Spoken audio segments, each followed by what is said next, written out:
ship, zooming through the sky. Little Einsteins.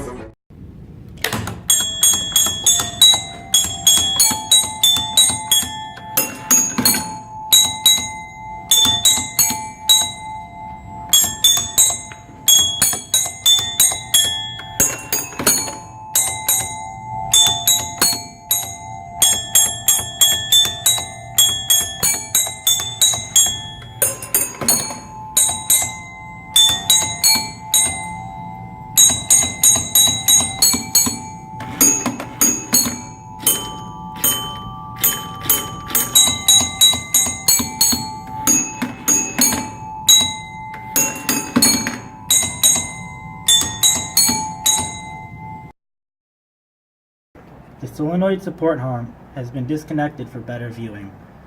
We were supplied 4 solenoids. One was a spring return that we then converted to be identical to the other solenoids. We mounted them to a piece of wood so that each solenoid is above the chime that has to be played. When the solenoid is on, it pulls the plungers up into the ready position. When we need a note to be played, the solenoid is turned off and the plunger follows to hit the chime. A problem we were having was that the plunger would remain in the solenoid even after the solenoid was turned off. This was due to the friction and remaining magnetic field. To solve this, we removed the sleeves on the plungers and added a paper clip spring return to all the solenoids. This allowed our solenoids to play reliably. When we were brainstorming designs, we realized we didn't have enough solenoids to play all the notes we would need to play the song.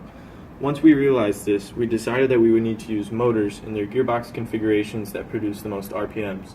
We decided this because the faster the end of the arms move, the more sound we get out of the chimes.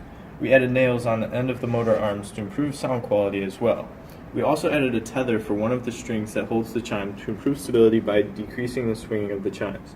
Decreasing the swinging of the chimes increases stability because when the notes are played in quick succession, sometimes the motor arm will miss the chime because the chime is swinging away from the arm.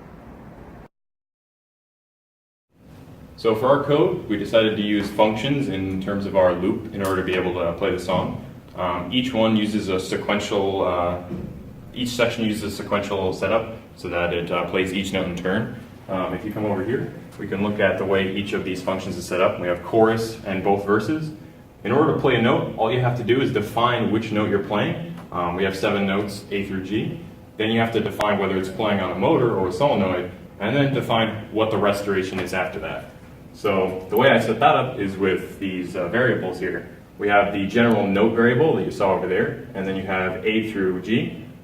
Each one is set up to either a solenoid or the first part of the motor, and then all you have to do is define these in order to play the note. This is the part we 3D printed.